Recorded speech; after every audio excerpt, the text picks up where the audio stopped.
Bonjour, je suis Aline Lévesque, autrice et artiste peintre.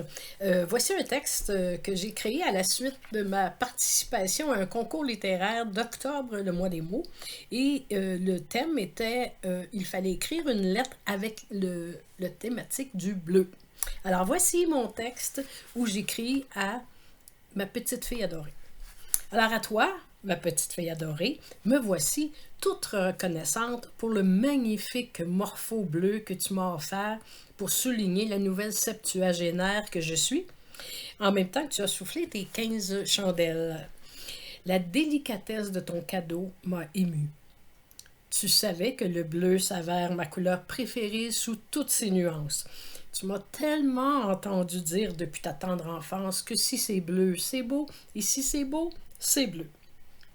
Ce geste si attentionné m'a incité à un regard d'introspection. Pourquoi suis-je si entiché du bleu dans ma vie? Mes réflexions teinteront peut-être aussi les tiennes après, qui sait? D'abord, c'est à cause d'une clé universelle. Je réalise que les humains, nous sommes tous enveloppés de multiples tonalités de bleu lumineux. On vit sur la planète bleue, baigné à 72% de ses océans. Et si l'on s'y ancre bien les pieds et qu'on scrute son toit, on ne peut que s'émerveiller du ciel ensoleillé d'un bleu azur. Sais-tu que son sol regorge de métaux et de joyaux bleutés? Je te parle du cobalt et de son pigment, du céréléum, du lapis lazuli et des saphirs chatoyants. De plus, notre mère Terre se tapisse richement de nombreuses vivaces dans ses tonalités vibrantes telles la pervenche, la lavande, la malva, le lilas, le pavot, ainsi que la bourrache, l'hysope ou encore des fleurs de romarin et la menthe de chat. Et que dire des fruits et des légumes de Gaïa, teints à ma couleur chouchou? On y compte les myrtilles, les mûres, le bleuet, le raisin, également le laurentin, les algues, l'agave, les figues, la banane java, le maïs, la pomme de terre et les tomates.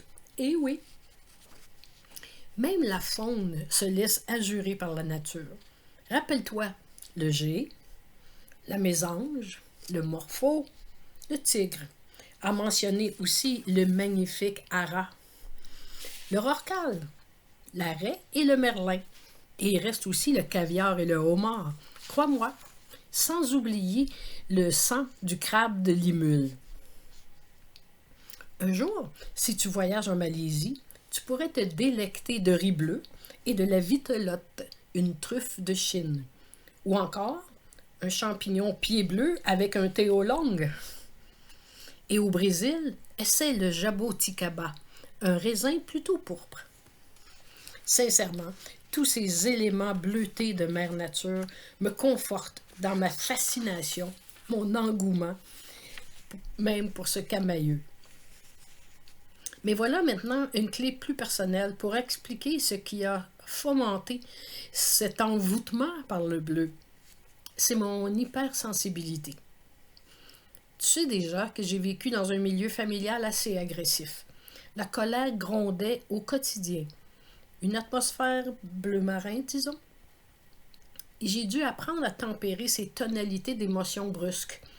Puis mon adolescence fut barbouillée longtemps de la morosité du bleu-gris. Toi, tu appellerais ça les blues. Plus tard, j'ai appris à regarder la vie autrement. J'ai changé de lunettes pour en adopter des bleus tendresse, envers moi d'abord. Ensuite, j'ai fait honneur à mon chakra de la gorge, celui lié à l'expression, à la parole. Tu te doutes bien de sa couleur. Et ensuite, j'ai passé le reste de mon existence à partager mes passions, en communiquant la joie de vivre et le respect de soi. Maintenant, quel est mon plus grand souhait? Qu'un bleu histoire, telle la baguette magique d'Harry Potter, permette de transformer tout ce que je toucherai dans mes tonalités de rêve, du bleu azur à l'outre-mer, en passant par le turquoise évidemment. Sauf tes yeux perçants magnifiquement bleu saphir que je veux garder intact dans ma mémoire à jamais. Je participe aussi à ce rêve en multipliant le bleu sur le plus de toiles possible que je peux. En terminant, je t'attends pour partager ma croustarde au bleuet, avec un soupçon de fromage bleu peut-être, que tu adores. Bleu un jour, bleu toujours. Je t'aime, Mamie Aline.